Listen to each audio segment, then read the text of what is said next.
FDA monthly podcast. Tonight, the FDA invited guests will discuss money and democracy. Should citizens with more money have more political say in a democratic society? I'm Stephen Garvey, FDA Executive Director. I will be chairing the panel podcast tonight. I would like to welcome Mr. Norm Kelly. He is a candidate for the Alberta Party. He will be running in the upcoming Alberta election in the Prairie region. Mr. Jim Blake. He's a member of the Christian Heritage Party of Canada. Mr. Mark Power. He's an Alberta NDP candidate, and he will be running in the upcoming election in the Calgary-Klein constituency. Mr. Artur Pawlowski. He's a member of the Christian Heritage Party of Canada. Dr. Lisa Young. She is a professor of political science at the University of Calgary. Welcome, panelists. I'm going to jump right in. We're going to do a 2-minute intro, and I'm going to start with Mr. Mark Power. Well, thank you very much to the FDA and all the other fellow panelists. I genuinely believe that the issue of democracy and money is one of the most pressing issues, especially in Alberta right now. And the question on whether the rich should have more say in our democratic process is actually not, the question's already been answered, unfortunately. The answer is that yes, the rich do, in fact, have more say. And the question is not whether or not they should, but how can we change that? Because right now, when you look, you see a turnout in Alberta of approximately 40% in a provincial election. And people are genuinely pretty frustrated with the state of our province, and they throw their hands up, and they're not so sure they can do anything about it. And so the question is, how can you essentially enable everybody to feel like they're part of the democratic process? So the NDP's basically said that you really need to take big money out of politics, because big money is what corrupts politics. It's a corrosive effect, and we need to start to change that so that we can give power back to everybody. Kelly? Thank you. Thank you very much for inviting me to the podcast tonight. It's a privilege to be here with these other panelists to discuss what I feel and the Alberta Party feels is a vitally important issue, and the scope and influence of money on the political process, and more particularly, should individuals with more money have more say in our democracy. I would agree with a fellow panelist here that just spoke that it's already a fait accompli. We already recognize and see that money has more of an influence than it should. The Alberta Party believes very strongly as a new party, one in which we walk the walk and talk the talk. We are a grassroots-based organization, and we've taken great pains and efforts to build from the ground up. We feel that it is the merit of the opinion and not the money behind it that matters. And we listen to all voices, and we listen to all people. That's how we've started off, and that's how we will continue to listen to people and be that voice in our democratic process. And it will not be the Alberta Party that is run by money interests. Blake? I would say that it seems clear to many that the rich should not, in theory, have more say than the poor. One vote should be one say. The problem is that in a free and democratic society, how can one legislate to cover all of the areas that would need to be addressed in order to ensure that equal say happens? Corporate interests can sway legislation. Large and financially well-off lobby groups can substantially sway lawmaking, and of course in Canada many of those groups receive government funding. It would seem that campaign contribution caps are a reasonable approach that limit private, corporate, and lobbying interests from contributing more than a certain amount. Advertising expenses could be capped for a maximum per campaign as an idea. Different areas of campaign contributions could be limited. When you start doing that, though, you have to have checks and balances, because you can also hinder the democratic process when you put those limits in place. Artur?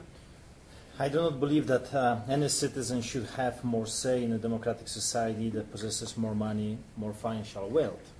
I believe that the rich do have more influence, though, and more ability, bigger ability to persuade different people that they influence with their wealth, with their money. And unfortunately, I just do not believe that in a democratic society there is anything you can do to put a cap on how much or how many billboards you can purchase in a city or in a country when you're campaigning. So the idea is noble and good, but I just don't believe it's acceptable in a democratic society. You cannot say, I forbid you to put 10,000 billboards. You can only do 5,000 because the other person cannot afford it. People give money where they think the money will be spent more wisely, better for their interests. And that's capitalism, but that's also democracy. Dr. Young? As an academic who studies the public policy questions around electoral finance, I think that it's important to take a balanced view here. On the one hand, there are certainly public policy tools that we can use that are consistent with the rules of a democratic society that we know from various court cases are consistent in interpretation in Canada with the Charter, that can limit expenditures. And I think it's really important when we look at the mix of policy tools that we look at limitation on expenditures, because what that does, when you compare Canada to the United States, what we see is that the demand for money in politics is less overall, particularly when we're looking at Canada at the national level. In the United States, where the courts have essentially taken the same view and said money is speech, and speech can't be limited, there are no limits on spending except where candidates opt into them. And in the absence of spending limits, it means that the demand for money is insatiable. And as a result, we see all sorts of efforts to circumvent regulations, to challenge the regulations that limit donors and so on. So I think that those limitations on spending are certainly an important piece of the puzzle. That said, we need to be careful when we think about whether we really want to engage public policy tools in the most robust way that we might to ensure that nobody has more of a say. You certainly can limit campaign contributions. You can ban campaign contributions, but then you're left with political parties that can't communicate with voters, and that speaks back to that apathy question, right? So you don't want to starve political parties.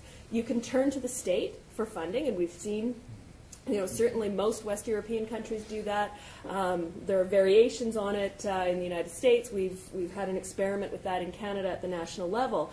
And there are merits to that, but there's also lots of evidence when political parties become too reliant on the state, they lose touch with the voters. So in some cases, we need to be careful that the remedies can cause as much trouble as the cure. So it's a delicate balance that I think we need to reach when we look at these things. It's important to keep in mind.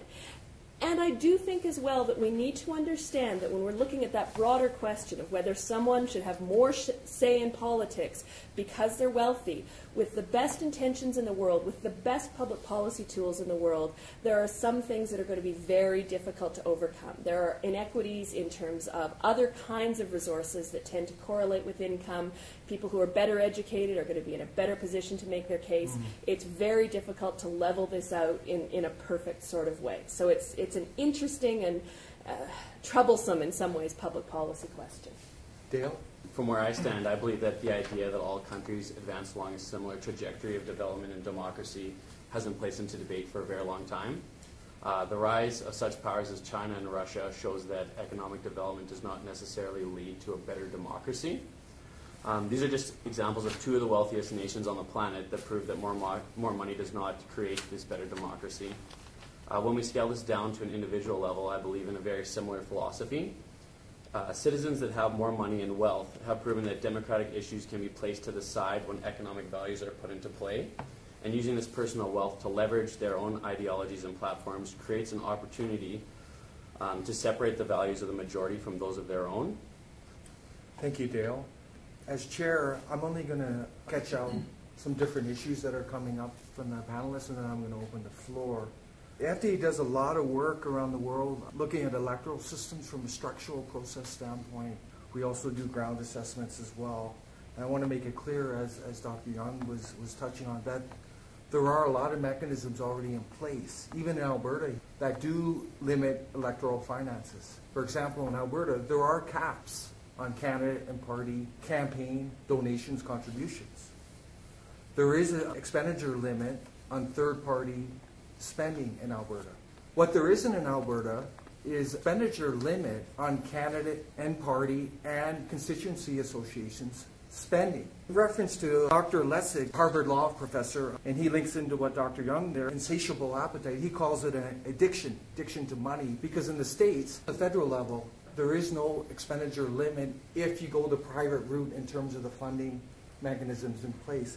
If you go through public subsidies, there are limits. Obama went the private route and ended up raising about $800 million US.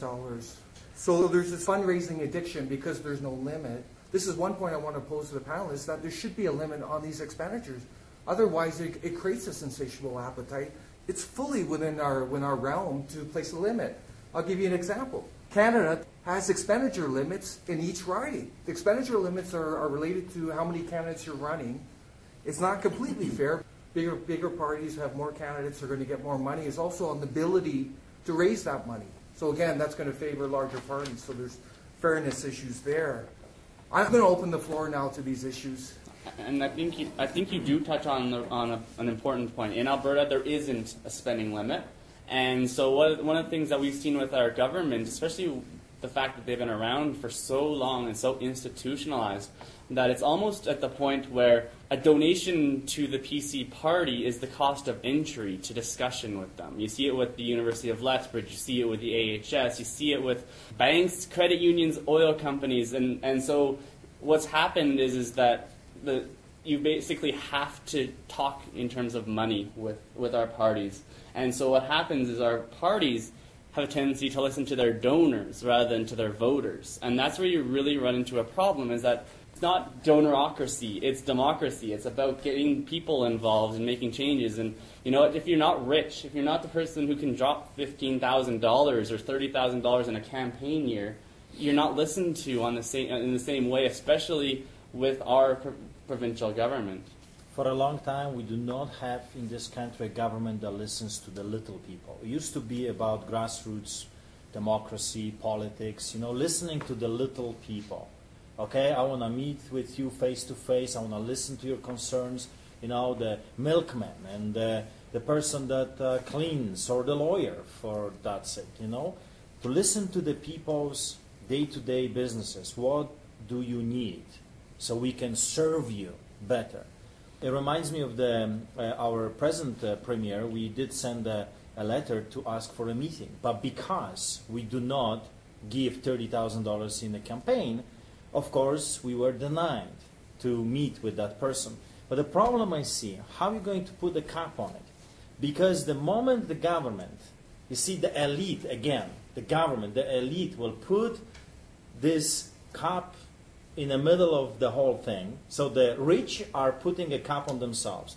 They're always going to find a loophole to go around it. And they're going to find the private people that will say, for example, I'm a millionaire and I want to vote for this gentleman here that is with us, Kelly, right? Let's say I want to vote for this man and I have $1 million I want to spend on his campaign, and I'm going to put billboards all over the city. That's my right as a citizen. I'm going to do it privately. Who is going to stop me? So there is always a way that those people, those elite, will go around it. So you put a cap on their campaign, so fine, they cannot spend more than $1 million, but they will have 10 people all around them that will be willing to put money into the business, because unfortunately, that's what we have. We have very weak, corrupted system that used to be about the people. Now it's about themselves. Including today, we had the whole cabinet coming to Calgary, wasting, okay, are you listening? Wasting our money, meeting with the people for their own private agendas. They wanted to meet the people because they need voters. They want the people to vote for them, and the campaign is coming, so why not show our wonderful faces in a hospital and here and say to the people, we really care. But I say they do not care. If you think they care about the little people, you're kidding yourself. They do not care about the little people, because if they would care, they would start to listen to them. They care about money, big money. So how are you going to talk to the elite and convince them, guys, you're corrupted people, you have to put cap on your corruption? Maybe I could answer that question. Sure. Because one of the interesting things about election finance law and party finance law is that the players in the game, the ones that win the round, get to make the rules for the next round of the game. And sometimes we see parties make those rules for their own advantage. There's no question of that. There's certainly evidence.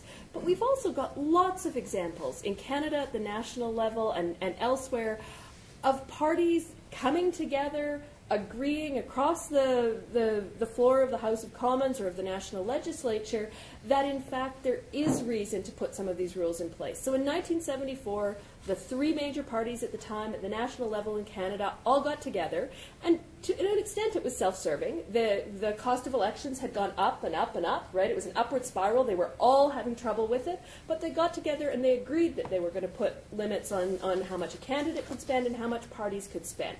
There was some evidence in a couple of elections that there was some spending outside the parties, third-party spending.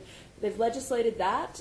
It's been upheld in court, and it's actually pretty effective. Other countries look to Canada at the national level as a pretty functional system, all things considered.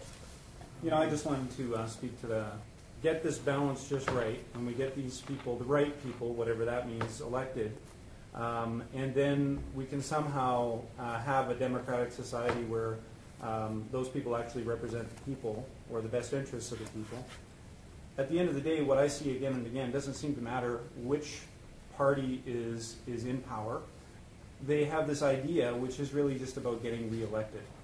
So I heard many comments come from minority governments that said, well, the reason why we're not doing anything is because we're in a minority government, and when we're in a majority government situation, then we'll start doing something. But then when they're in the majority government situation, they don't want to do anything because if they do something, they may not get the votes next time around. And so therefore, they just do the very same kind of garbage that previous politicians have been doing. And this is where I think that it's very important that we do have these exterior watchdog kind of accountability mechanisms where campaign promises made by politicians need to be clearly and publicly tracked. That's right. And when they lie, that they are put on open display. Yeah, of course, financial transparency and beyond that. I agree with Dr. Young that there has been improvement on the federal level in Canada. I agree with Mr. Blake here about the problem with making really significant changes, because what the FDA is seeing is, like, for example, at the federal level, it's the majority of the MPs that decide the electoral laws. Mm-hmm. And like Mr. Blake said, they became the majority through that system of electoral finance, media laws, election laws, etc. So it's not in their interest to change something that was to their benefit. So I propose to the panel that, and I really think this is something that needs to be done, these MPs should not be deciding these laws. First off, from a philosophical and likely from a legal standpoint, that is a complete conflict of interest. They're deciding the rules of their own election game. But who are you going to give that power? Like, if you give it to court, there should be an independent panel of citizens across this country who could be elected, or they should be deciding the electoral laws of this country. To me, that's the Achilles heels of these Western systems. The problem that we've seen that before. There've been all sorts of investigations on options and all sorts of things out there, and we have seen improvement. We saw it with the Liberals when they passed some legislation as a lame duck prime minister. Chrétien made some positive changes, in my opinion. But yes, I think if you can appoint as many panels as you want, but this still has to go through Parliament. You can't circumvent Parliament from the debate. It has to go through Parliament. So in the end, you still need politicians who are willing to stand up and say that it matters. And we've seen it with Conservatives in Alberta. We've seen it with the national governing parties. Now that we've got two of them, that they would protect their own interests first. It takes alternative voices to stand up and say that it matters. But why does it have to go through Parliament? It's the law of the land. If this other body is elected, and it's only looking at election laws, let's say, why does it have to go through the Parliament? The reason of putting caps and expenditure limits on candidates and parties is not to suffocate them or take their power or influence away, but to try and create an equal playing field so the public has a broad, expansive discourse. And then they can make the most informed decision when they go to the polls. It's all about the people. Mm-hmm. In Alberta, because of this irrational system where they have caps on the donations, but unlimited expenditure for the parties and candidates and associations. It's just a free-for-all. And what happens is, in the last couple of elections, the PC parties has had more than double campaign monies than the rest of all the parties combined. How is that fair, and how is that serving the people of Alberta?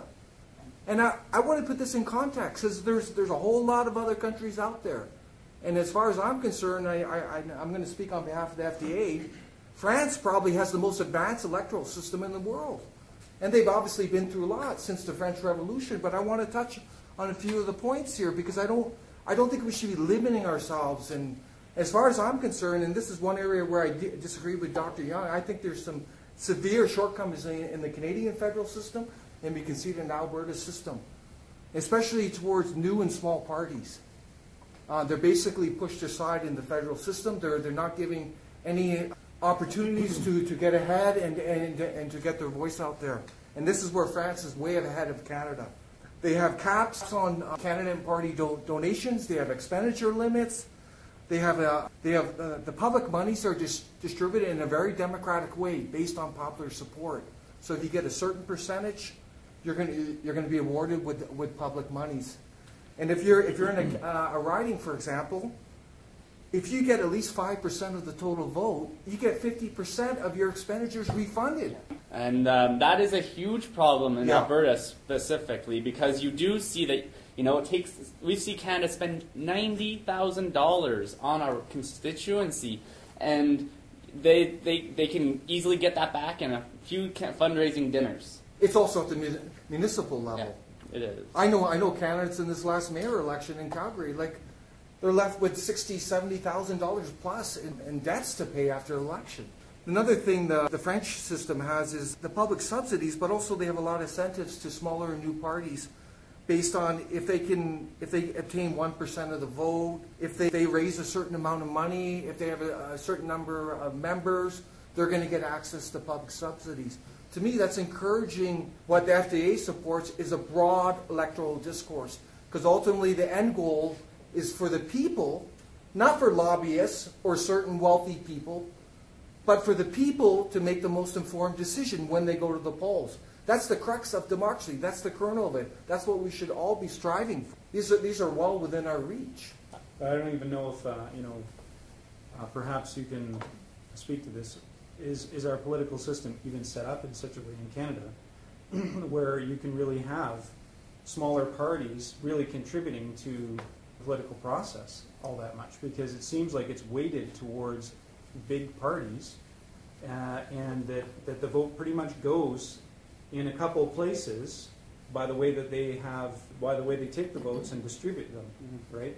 It seems like it isn't really set up in such a way to allow for a broad spectrum of parties to be in Parliament and having a say in Parliament. But it comes back to what we said. Who's making election laws? But who's that's making the something that media needs to be laws? addressed as well. I think you're on the right track, actually. Our first past the post system really doesn't do justice to parties that have an issue, a national issue. If you have a thin vote that's throughout the country, you do really poorly. If you're a regional party with regional issues and you speak those well, you can do very well in this system. And so you bring up a really good point. We do need to look at electoral reform in terms of giving, like in France, where something like a mixed member proportional system, which is in Germany, and it has the ability to get both the proportional vote as well as the regional representation. And I think it's important that would at least get people an opportunity to get into the House where your vote actually mattered in some way.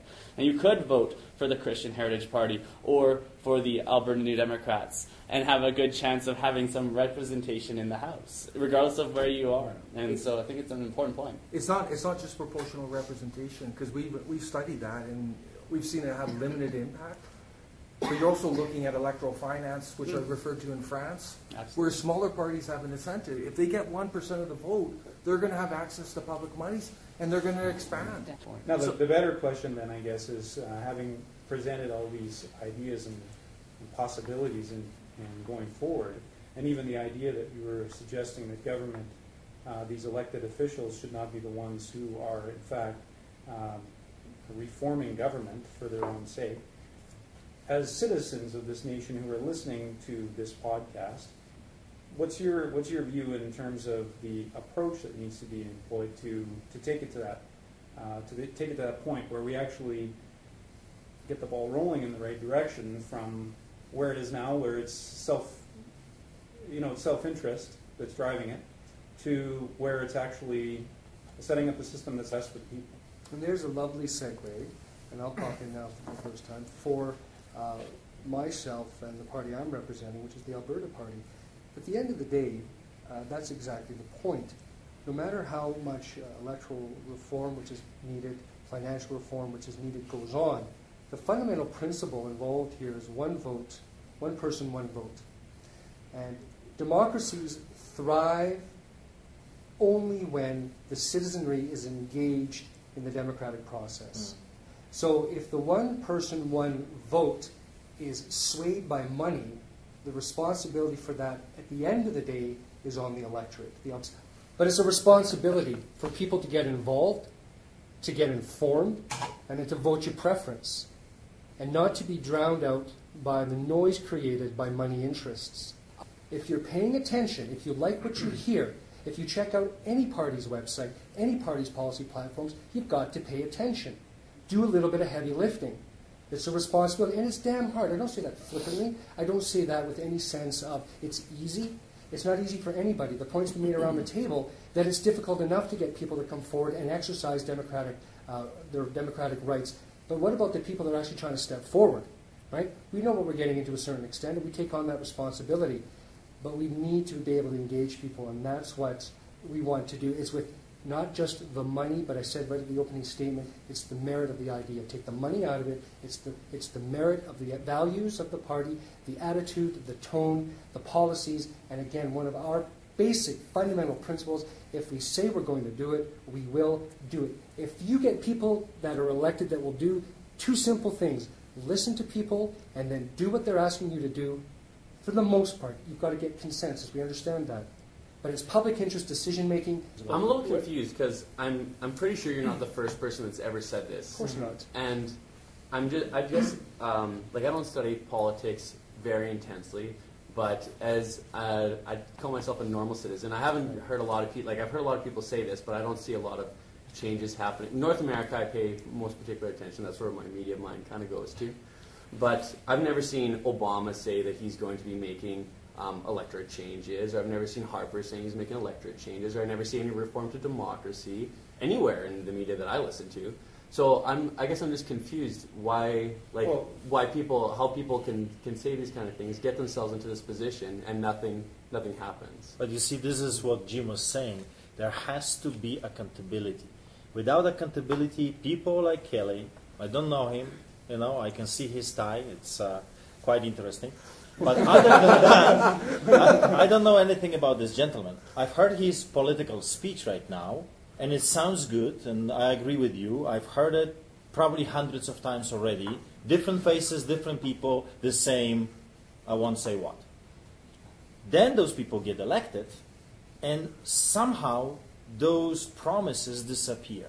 Somehow, when they get to that filthy rich chair, something changes in their hearts and in their minds. Absolute power corrupts, absolutely. So there has to be first accountability. Those people, when they are elected by people like me, they have to have some form of a place that they can go and make and keep those people accountable, the politicians. Because, we have a saying that the words are cheap. They don't cost anything. And actually, in this country, or in any country, they get people elected. The cheap words get people elected. In last campaign, I was at the debates, I was listening to Naheed Nenshi, I listened to his speeches, then the guy got elected, boom, all the promises out the window. Except a little bit of blah, blah, blah, like, for example, cutting the red tape. Well, the only red tape he cut maybe was in his house. But so far, I have not seen much except some trucks, which is like a joke, food trucks. But anyway, This is not about him. The point is, without accountability, that citizens have that power to make and keep those people elected accountable, then nothing is going to change. Second, I agree with you, with Kelly, that it is, in the end of the day, there is responsibility on us, on the people that are electing those politicians. If we don't do the research, if we don't do our job to find out who is the person that is going to represent my interests, then it's my fault when he's elected. Yeah. I think, Kelly, you make a good point about people have to take responsibility too. That's right. But there's also a system there. The problem And is, I think they're both important. Saying this is what we have, this is how we get there. Unfortunately, for people, for the average person, it just needs to happen. I mean, if people are going to talk about these promises, or if there's going to be stuff that we don't know about that has to change, like, honestly, before I started with the FDA, I had no idea how flawed the Canadian federal system was. When I heard that we had, was it 19 parties that ran? There was 19 registered parties in the last 19 registered parties in the election. last election, and only 4 were allowed to participate in the debate. I mean, that's enough said already. It's completely unfair. I'll put that in context.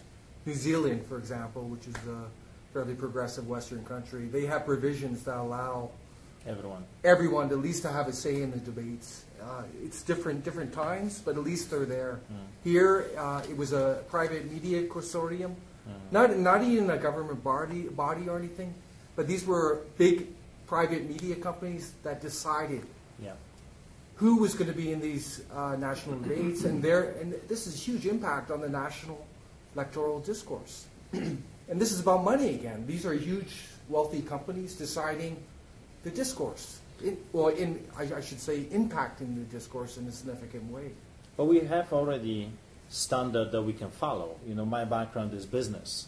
So when you look in the private business sector, if you, as a business owner, politician in your own party, in your own business, if you make poor decisions, you lose money. If you make terrible decisions, you get bankrupt. And now, in the system that we have right now, there is pretty much unlimited resources. People making crazy decisions, stupid decisions against the people that elected them, and there is no accountability. And we have to go back again that you can put a cap on elections, you can do all sorts of different things, but in the end of the day, if there is no accountability, if there is no some kind of a penalty or force to say, you guys cannot do this over and over again, because if you do, then that's what is coming. But there are countries with a lot of progressive accountability. Now, I'll give you one example now, which I think is probably becoming one of the most progressive countries in the world. You probably won't believe it, but I'm going to refer to Bolivia under Morales. It's incredible what they're doing now in such a short period of time. But down there, for example, they have referendums, citizen referendums, but there are mechanisms there to actually form policy, to bring it to the table.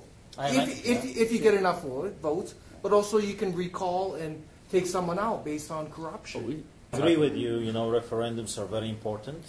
It's kind of in the most important social issues that are facing, you know, countries such as Canada. I believe that the voice should be given back to the people. Yeah. So about homosexual rights or abortion, you know, stuff like that is controversial all the time. No matter where you go, you mention those things, there is a debate, and I'm telling you it's going to be a heated debate. Those are the debates that should be spoken of, first of all, but also the decision should not be in the hands of handful of politicians. People should speak for themselves. What do they want? What about the father or the baby, for example? So, but this is not a debate for that. I wish one day we will have one. Governments have but to the stand point up and is, make that. I know, but you have to be careful because it seems like you really have a view of government as having this extremely broad mandate. But you have to look at is it a minority government? Is it a majority government? When I look at the Conservatives, they only got 39.6% of the vote. If you take the overall percentage of the vote, including non-voters, they got less than 25% of the vote in Canada. Should they have that huge mandate to do... This is what we're talking about. Yeah. With the distribution of votes and the way that... So that's another mechanism that could come in That's right. based on the percentage of the votes. There should be laws that would limit their mandate. But I would the argue. Charter of Rights, for example, the whole Constitution, the whole point of having a Constitution is to protect us not from each other, to protect us from the government. Because the government proved over and over again that consists corrupted people, sometimes, not all the time, but sometimes, that make such a terrible decisions that affect everyone. But minority rights can't be left to the majority. You have to have protection for the rights of the minority. The people, you know what? Gays and lesbians make up 5 to 10% of the population. You can't have their rights left in the hands of the 90 to 95% who don't understand what it's like to go through what they go through. So that's why you elect people who should be willing to take that stand on their behalf. But also there's the Charter, the Bill of Rights. But at the same time, if we look at Proposition 8 in California, where they basically have stripped away, rights, and they're basically taking those and giving them the rights, that ability to decide to the people who don't understand. And sometimes you have leaders, governments are there to provide leadership. And sometimes they have to take the step forward. And unfortunately, too often our governments leave that to the courts. And I think we'd all agree that sometimes the courts have to make a decision, and whether you agree with it or not, that our governments are too afraid to make because it's going to be unpopular. But I think it's important that our governments are the ones that make those type of decisions. We elect them to make those decisions. I just think there's limits on what decisions they should be made. That's right. In terms of Bolivia, that also brings into the conversation government size. How big should government be? How far sweeping should government powers be, and all that? But that's a different conversation. This is really about the economics of government. It's about the economic aspect of people being involved in the democratic process, and whether those people should have more vote, more say, all that kind of thing, based on how much money they contribute. And this is why we got into, is money the key issue in terms of controlling government, or is there some other aspect that's a better means for controlling government? Or is it both? Is it a mix in terms of bringing about that accountability, the mechanisms that need to be in place to have effective governments run well, and so that those parties that do start out well can continue to run well for the full course, not being made into populist parties that are watered down and they lose all their principles because that's the only way they can get elected. That's the only way they can have any political say. To actually put this in context, in Alberta, the PCs have been so dominant that there's been no competition really. The rest of the parties are just merely trying to, quote, survive. I don't know whether it's going to happen this election that way, but that's an issue. And I think finance is part of it. Having like I said, the open sky to the sky expenditure limit, it's this addiction, it's this fixation of trying to get more and more money, catering to those people who are willing to give the big bucks. It's also media access, exposure, having money there. But there was a study done in the media studies in the last 2 elections. The PCs were getting up to 65% of the coverage. Yeah. With the NDP, Alberta NDP, down in maybe 12%. But I think we have to educate the people because, in Calgary, not this election passed, but the previous one, we had a gentleman run Al-Nur Qassam. I don't know if you remember. He ran against Dave Bronconia, and he spent hundreds of thousands of dollars more than Dave Bronconia, and he still lost. Because, unfortunately, Dave Bronconia won.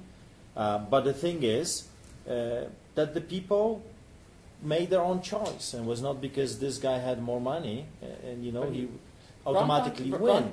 I think you're right. But Bronconia also had the power of being an incumbent, which I think when you're the incumbent, it actually gives you that extra boost where that in and of itself can make name up for some. Yeah, it does. And I think you're.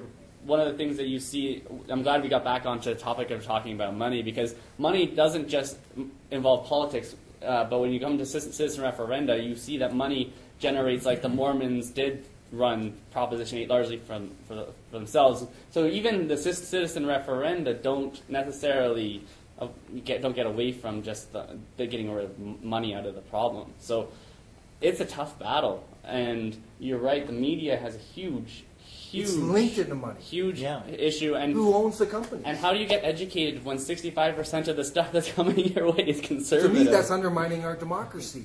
Like I said, my vision is a broad discourse. Let the people decide. But then, You know- then that brings into the question about media influence. Yeah. And we're talking about money and sway and all of that kind of thing. As you said, the media in Canada is primarily owned by only a few very wealthy people. Yeah. And it really doesn't matter whether they're wealthy or not, but that it is predominantly owned by only a very few people means that multiple outlets, like throughout the nation, are speaking with one voice on topics. Yeah. And a lot of times these guys are sitting down and having conversations together anyway, so are we going to get really that much of a different view? How does media function? Should media function differently Of to course. open things up more? And that could be The another problem here we're coming back to is who's making the decision, who's writing the media laws, who's writing election laws. Again, it's coming back to the majority of the MPs who are benefiting from the existing system. Sure, That's we're right. seeing subtle changes over time, as Dr. Young pointed out, but is it really significant in making a fair discourse? One thing I that- would argue no. One thing I touched on in my opening statement was about, I read a book called Outliers, and it's about people from birth to, you read the book? Yeah, so it's a story about when people, when they're born into something specific, they kind of leverage that ability throughout their life. So when you're talking about people with considerable wealth, when they're born into that wealth, they know how, well, as Dr. Young said, I've touched on this lots, but they know how to win the game. So if it's in respects to money, they always know how to be on top of the ladder. They always know the next best thing to make that money. Their parents showed them, their grandparents showed them, their great-grandparents showed them. Now they have the steps, they have the resources, they have the knowledge to continue down that road. So when it comes down to, I mean, I don't want to generalize it either, but in North America, federal level politicians generally have gone down a path of wealth. So when they go on this path of wealth and you put them to the podium, it's tough for them to really, they make these laws so that they continue to win the game. So if they're talking with wealthy media owners who have also gone down the same path, who know how to win the game, to cut everyone else out, cut the competition loose, put yourself number one, it's very tough to open the floor to other people. Oh, go ahead. I think it's important. I don't want to trivialize the notion that money affects the outcome of elections, but I also think we need to be really careful when we talk about it, because while there certainly are correlations and trends, they're not absolute. And I think, in Calgary recently, we've seen exactly, the counter-example. Nenshi did not outspend his opponents. He still had a lot of money. He had a fair bit of money. Halfway through, he got a lot of money. But he didn't outspend his opponents.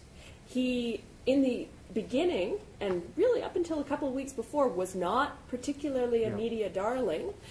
What about social found media? ways. Huge on social media. But That's grassroots. that's grassroots. Nobody controls Twitter, right? Yet. He found his way around it. And it's not the only example that we can point to. In 1993, the Progressive Conservative Party federally spent more money on the national election and did more advertising than any party has done in relative terms in Canadian history, and they won 2 seats, right? It doesn't guarantee, you can't Of course. be sure that you buy an election. So I think we need to be cautious. I can stack my when we odds. think about this. No, I totally agree with you, Dr. Young. But you can spend a lot of money in bad ways But too. it's It part of doesn't it. necessarily mean Yeah. you spent it well. Yeah, it's part of the picture, but money's just not campaigning. I talked about this. A big problem in the U.S. now is influencing policy once governments are in, and I'm sure it's happening here in Canada. The big players, there's billionaires in Canada. Can they pick up the phone and talk to Harper? And I'm sure it's going on, just like billionaires, for example, in the U.S. are doing it. They can pick up the phone to any senator and say, this policy, it's going on. It's further But by I have a super question PACs for now. you. It Yeah. is. For It's you. even further by super PACs. Yeah. Have you ever seen an elected official, a politician, that did run a campaign without money and got elected? for zero. With no point. money, But that's point. You Yeah, see, it- so or money minimal always money. plays. Yeah. It does. Yeah, it does. A Excellent part. point. The Yeah. super PACs are kind of a Excellent generation of Because this. if I show up over there in the middle of the neighborhood, yelling or having speakers, hey, elect me, and I will give as awesome Yeah. speeches as you did. Yeah, Well, who is this guy? yeah. We don't know anything about him. And my policy can be the best policy in the whole wide world. But the point is, I don't have the money to get through the media. Yeah. I don't have the money to be on a billboard. I don't have the money to Yeah. get people excited. I don't have an office. I don't have a computer. I'm just a ragtag on the street trying to make a difference and be the noble politician that will fix the problems. But the problem is, I can't get in because I do not have money. If you look at the United States in the last, and I think it was 2008, 93% of the people who spent more money won in the House, and 94 spent in the Senate.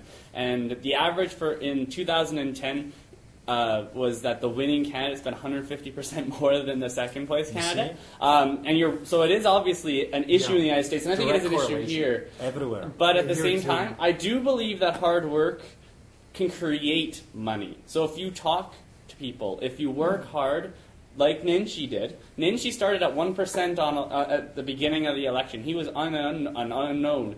He started with nothing. And he worked hard, and he built a base that the money did come for him. No, so it he didn't could run. come from that. Well, That's not the way the system works in Calgary. He generated enough buzz through his hard work, through social media.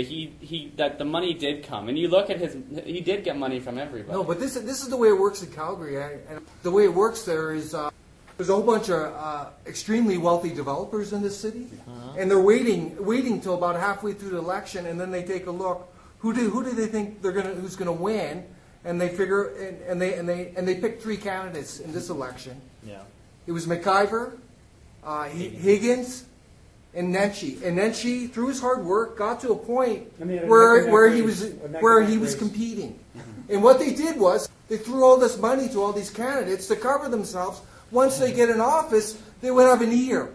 They influence policy. Now, that's what's going on, and that's corrupt. You're right. Exactly. Now And we're going to be looking at the Calgary electoral laws, and to me, they just sound just like the Alberta. And go to the book right now, and I dare you to do that. Go to the book and see who Mr. Mayor sees on a regular basis. And you will be shocked. There are not ragtags, the poor, the grassroots, the little people that he says, cut the red tape, Mr. Nenshi, Mayor Nenshi wants to hear from you. Like, that's ridiculous. His golf buddy. What he sees every day, I filled the document. And I think Jim and others, we filled the document to see Mr. Mayor over a year ago and not even a reply from the guy. Because he doesn't care. You know what? Because I did not vote for him. And I did not have enough money to contribute to his... And Stewart getting out of the race, Yeah. they all backed him, Yeah. so he got lucky in many ways. But then at the same time, he built a kind of a kingdom, a fiefdom of supporters that were going to throw craziness after him, and he would do anything.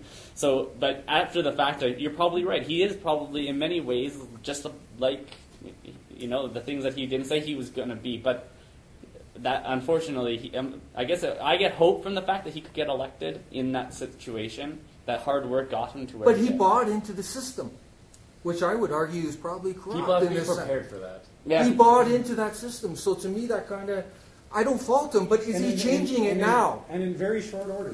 No, but is Within he? a year of is- being elected. That's is- pretty quick corruption. Mr. Nenshi that there was when I was at the debates, and you can correct me, is not the same man that is today. It's like, west from the east. It's a totally different man. It's like something happened in that guy when he got to that chair. Suddenly, boom, a different man. And I hope that you both are running to be politicians. I really hope that you will not become like that. That what you believe today, you put it on a paper, put it on your wall, and may your wife or your girlfriend or whoever you have read it for you every day. That's what you said you're going to be. Are you living up to that promise? If not, you're a double-minded hypocrite. And you should quit and go back to what you did before. And I just wanted to make a statement that what I'm saying about Mayor Nenshi, I know personally, because I've spoken with him personally. He made personal promises to me, which he has not kept. Caring about the rank and file, He didn't even have the courtesy to respond to emails. How much money? Not even How much the money courtesy did you to donate respond to to phone Yeah, calls. how much money you How donate? much money did Courtesy you to donate respond to to him? written requests for meetings. Observers, is there any comments? Seemed to have Yeah, go gone ahead. fairly far off field. It's okay. I thought this was about money. Yeah. It is about money. It's about influence as well. Yeah. And it's about the corrupting aspect of government when you get there. I think the situation is so grave right now that even if we could fix the campaign finance thing, you will still have so many problems because the rich and powerful and the corporations have other ways to influence. I mean, I come from the southern Ontario, the Niagara region of southern Ontario, which has lost so many jobs over the last 15 years. Basically, it's been wiped out economically. It's turning into a little Detroit, in effect. And if you look in the States right now, the big talk is the job creators. Oh, we're the job creators. We're going to create jobs for you. You just got to do what we tell you to do. And even just on the rumor that a company might move into a place, they have influence already. And they don't have to give a dime to the politicians per se. They just say, oh, this is the clout that they have. And that's why you hear today about job creators this and job creators. Even though we don't really create jobs, they just export them for the most part to third world countries. That's why there's no jobs left where I come from. That's just my 2 cents. So you think the corporations have big influence? Yeah, Especially- it doesn't come. Yeah, Right. It's not. I mean, you could wipe out contributions altogether. Other That's ways, right. like this, Of course. the clout, sheer clout Yeah. that they have for job creators, like the jobs today. It's a complex, yeah. I agree. They can have so much clout just by giving them, just by a rumor that they might come in. Oh, we gotta build a road. We gotta do this. Just on a rumor. Right. That's how grave the situation is today. Is there any closing statements? Does anyone have? Yeah, I think one of the things that's important to note too is it's not just the villain is the corporate entity, because it's any large group or very any group that holds a great deal of influence. So a large lobby, it can be social organizations, whatever they may be that have large influence or sway. It doesn't necessarily. I think it's very easy to pick on always the corporation. But there's a lot of erosion that goes in, that happens in lawmaking that has nothing to do with corporations. It has to do with other groups that have a large amount of sway or influence, lobbies and other things like that. So I think that, especially if those lobbies are actually funded by government, so they receive government funds to lobby government for what they want. To my mind, if you're a lobby, you should fund yourself, and that you shouldn't actually be receiving government funds to lobby government for your policies. Interesting. Anything else? I just want to say to the people that will be listening, folks, you have to do your homework. You have to meet with the person that you're going to vote for. You have to make up your own mind. You have to see their policies, who is backing them up, if it's those big corporations or other influential people, what the media are saying. Like, believe me, don't trust the media, don't eat everything they say. Test for yourself, check for yourself. And the most important, I think, is to meet with the candidates, to see what they stand for personally. Because don't kid yourself, they don't have two hats, one at home and one in the work. They are who they are, everywhere. That's how it is. They are not schizophrenic. I hope they're not. So you gotta check for yourself. The ball is in your court. You're going to vote for them, and then you're going to suffer as well when they are elected and they lie. But what do cheat. you say to the Calgarians when you said Nenshi changed as soon as he got in office? That's a good point. Well, you see, I did not vote for him because I knew that the guy is a sneaky snake. That's how I call it. Poisonous. That you gotta be careful. You have to get the feeling for the guy. What he stands for personally, what he says. And you made a good point. When there was no camera around, he was not interested in hearing your thoughts. And I have been at the debates. I have seen that he had no interest to talk to anyone that would ask him a valid question. Because I tried it myself as well. And I was rubbed off, like, hey, you're nobody. So I didn't vote for the guy. I voted for somebody else that actually met with me, talked with me, listened to my concerns, and says, I will do my best. Would he be a better man? I don't know. He was not elected. But at least he took the time to listen, to speak, to really say, you know what, I care I do care. I'm not saying that I care. I do care, and I'm willing to spend time to listen. I can't speak for any other politician. I don't know what's in their hearts and what's in their souls. I know what's in mine, and I've been involved in politics since I was 16 years old. And I got involved in politics because I believed in something. And the thing that I believed in was that Alberta is the kind of place where, you shouldn't need to be rich to be powerful. And I think that that still exists, and I'm still hopeful that things can change. And if I didn't, I wouldn't have knocked at 4,000 doors in the last year, and I've continued to do so. So I can tell you in my heart and soul that I plan to be the person of integrity that I believe I am, and I'd rather lose an election than lose my morality. And I stand for what I believe in, and I believe what I say, and I've stood up for it since I was 16 years old. And being a New Democrat in Alberta is not easy.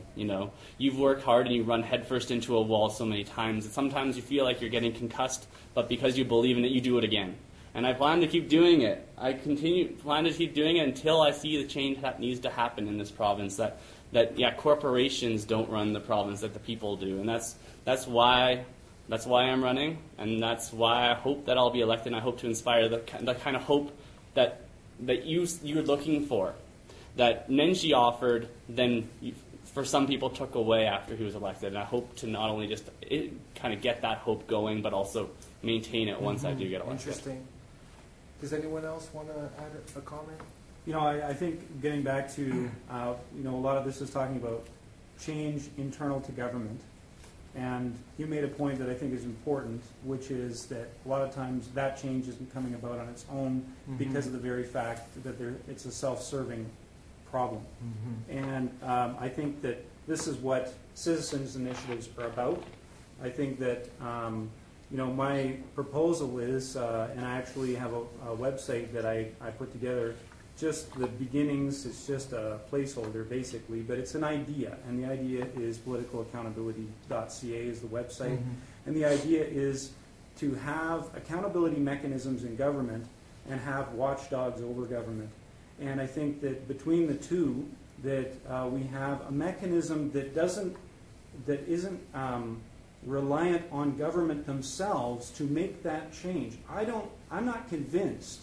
I don't know if any of you are, but I'm not convinced that these politicians are going to make this change on their own. I think that they have to be pressed into it.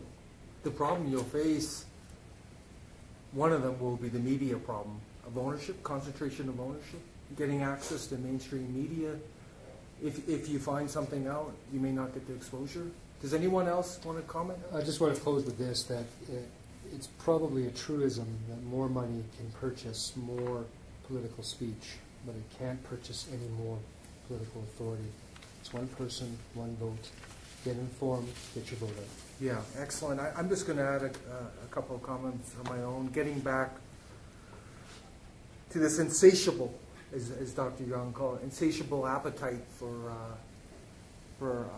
funds, campaign funds, and you could call it an addiction. I believe it's rooted in not having reasonable expenditure limits on candidates and parties and associations. If that was there, they wouldn't be able to go through the roof. They wouldn't. To me, it's almost like an alcoholic. Instead of having limits on how much they can drink, it's wide open. So they just keep going and going. I think that's something our society needs, our country, our province needs to look at. And this is not something from Mars. It's going on in the world. There's progressive countries out there that have expenditure limits, like France, Norway. I know Bolivia does as well, and those are only a few I'm listing here. I'm concerned about another point I just want to add here is about this self-serving, almost identity that's linked to the major parties. And I don't want to stereotype. This is just my impression from what I've seen and reading everything and learning as much as I can. But I feel a party that gets in through a certain system, there's no real incentive to really change that system. So to me, it's like an Achilles heel there because they're creating the legislation.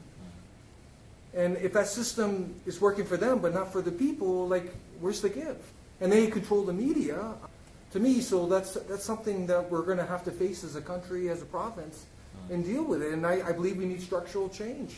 I'm proposing some kind of elected citizen, let's say, looking at Alberta, some elected citizen panel or committee from representing all regions of Alberta, deciding what our election laws should be. Something like that.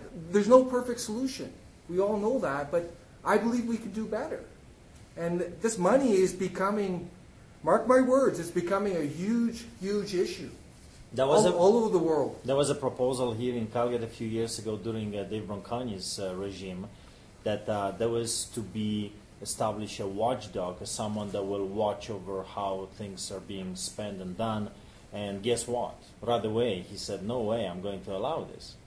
So the problem is that the very people that you want to make accountable, they are the ones that say, no, but I don't want to be accountable. Yeah. Not to you. Right. So we're going to be, just to put this in practicality, the FDA is in the process of doing a structural process audit. Alberta electoral system, we will be putting out a report in about 3 weeks on that. But then we're going to do on-the-ground assessment to see how the structure of the process correlates to reality. So we're going to be looking at, after the election, the distribution of finances to all the parties in Canada to see how equitable it was during this election. We're also going to looking at media coverage as well and get a good sense of where this is at in terms of democracy. That's our contribution. Hopefully it has an impact. Thank you very much, everyone, for attending this. Thank you very much for listening in to this episode of the Foundation for Democratic Advancement's podcast. For the FDA to continue to improve democratic processes worldwide, we rely upon your generous donations. To donate to the FDA, please visit our website at www.democracychange.org. To learn more about our mission, vision, and work, you can also visit us